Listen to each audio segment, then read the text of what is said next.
What's up, guys? We're here at Crunch on Hillsborough Avenue in Tampa. This is my last heavy deadlift session before Nationals.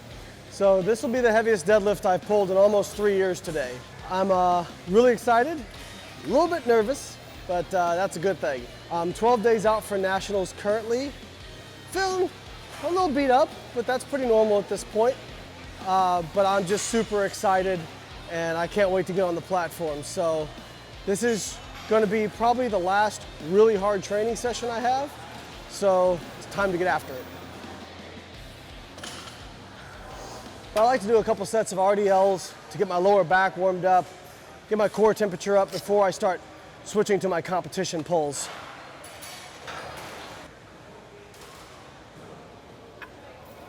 So as you guys know, I'm not a big fan of hacks or tricks or anything like that. But one thing I have been doing that seems to have helped me a little bit with some knee pain I've been having is there is some research and some anecdote to suggest that if you have some kind of like pain that's not related to an injury, it's just kind of tendinopathy or tendinosis, that if you put it in an isometric position that touches that pain just a little bit and hold it there for like a minute or two, that subsequently it kind of dampens that pain and just helps a little bit. I'm not going to pretend like, oh, you know, I did this and now I'm pain-free. That's not true, but it has appeared to just desensitize it a little bit. So sumo actually kind of bothers my knee, actually more than squats do. So especially this position right here. So as weird as it looks, I'll actually get into this position here in a wall sit and I'll hold it for about a minute. Now, one of the questions I get asked a lot is, hey Layne, why do you pull sumo? Isn't that cheating? And to answer your question, no, it's not cheating. It is allowed by every powerlifting federation that there is. It's not allowed in strongman. However, in strongman, they allow you to what's called hitch, meaning you can ramp the bar up your thighs. So if you get here, you can do this and slide the bar up your thighs. That is not allowed in powerlifting. So just different rules of execution.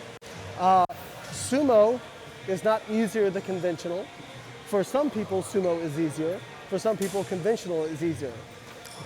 Sumo shortens the range of motion, but you also have removed your base from underneath you, so you have less power off the floor. Conventional, if I was going to do a standing high jump, I wouldn't put my legs here. I would stand here. I have more power here. My legs are directly under me. The downside is the range of motion is longer. So what is best for the individual will depend on their personal preferences. Now, I've pulled 700 conventionally, and I've also pulled over 700 sumo.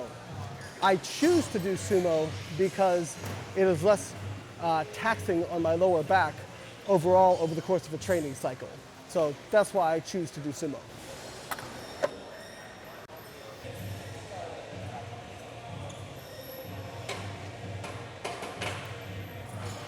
What is this grown man doing with baby powder in the gym? Well, I'm glad you asked, my friends. So in competition, we put baby powder on our thighs, and it's legal.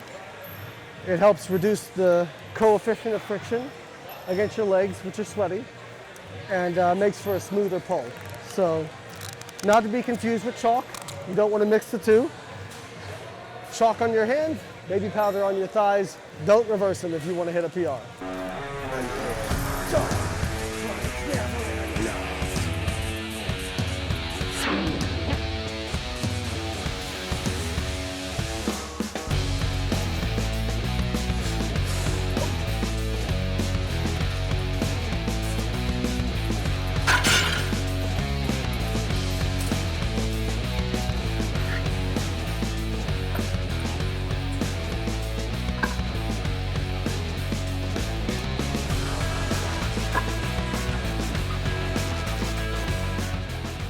One of the things that probably looks weird is there's about a 1.5 second delay from where I first apply pressure to when that bar comes off the ground. And that was not super difficult. I mean, it was heavy, but the reason it looks slow is because I'm making sure that everything is tensed. I have all the slack out of the bar.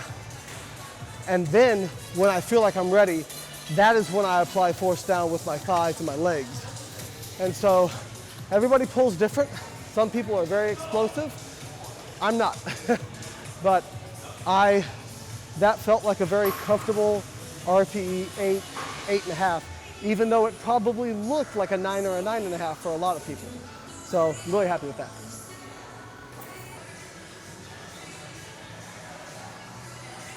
Now we're going to do 500 for 3 reps, just a back off set, just to get some volume in.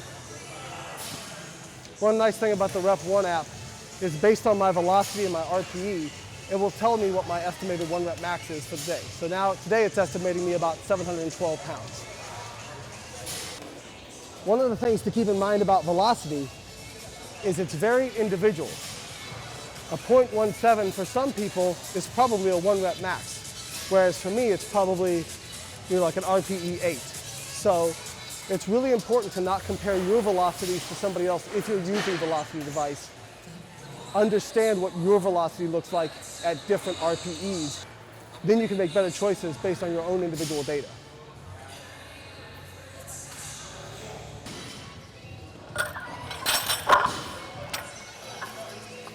So now we're doing a long pause bench press. So I try to pause 2 or 3 seconds, which is much longer than we have to pause in competition. And part of this is just, learning to build patience, keep tightness off the chest, because your press calls in powerlifting can be very variable. So sometimes you'll have one that's real quick, and sometimes you'll have one that's not so quick, and you have to be willing to adjust. So what this does is really help just teach you how to stay tight under the bar. I've got pretty long arms, so this is a tough exercise for me. So I typically use a pretty wide grip, and I don't have a big arch, unfortunately. I wish I could get a big arch. Some people out there can get massive arches. But what I'm trying to do is I think about digging my shoulder blades into the bench and then trying to stuff my butt into my shoulder blades is what I'm thinking about. And that allows me to get a little more arch, cut down that range of motion, get the maximum out of my pressing. Oh, that was slow. I'm gonna back off what I had planned to go up to today. Just protecting the shoulder since it's not feeling so hot.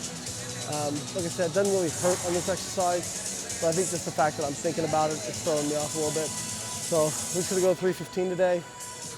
Try to hit a solid rep and then get some volume work in.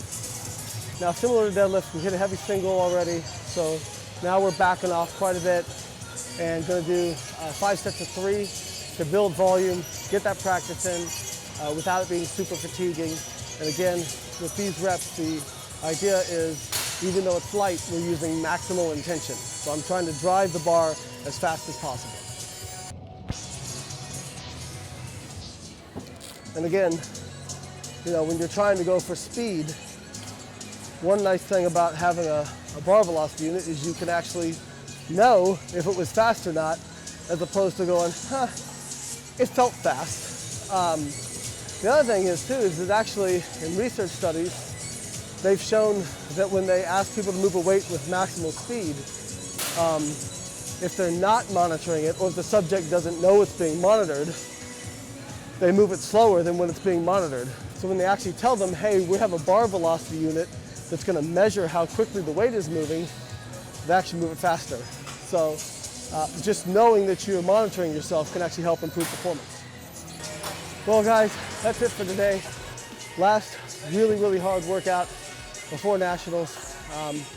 Like I said, feeling a few aches and pains here and there, but nothing outside the normal for where I should be right now. And it's been almost 3 years since I competed. I'm really excited to get back on the platform. Can't wait to see what's under there. I'm someone who gets so much out of meet day. I kind of never really know what's going to be there until I get to the day. So I'm hoping, maybe over 600 pound squat, maybe over 700 pound deadlift. But I'll take what's there on meet day.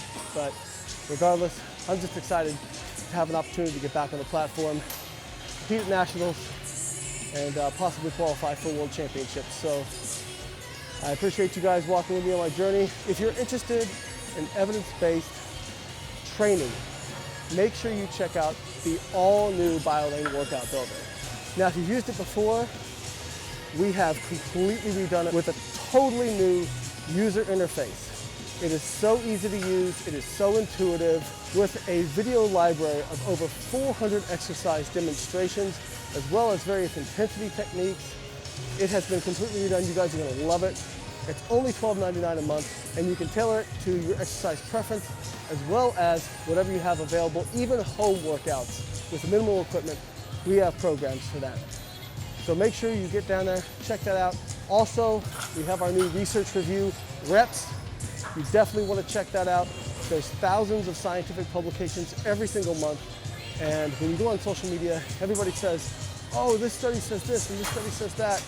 And if you're feeling frustrated by never being able to understand what the studies really are saying, check out Reps. Every month we'll break down 5 studies that relate to training and nutrition.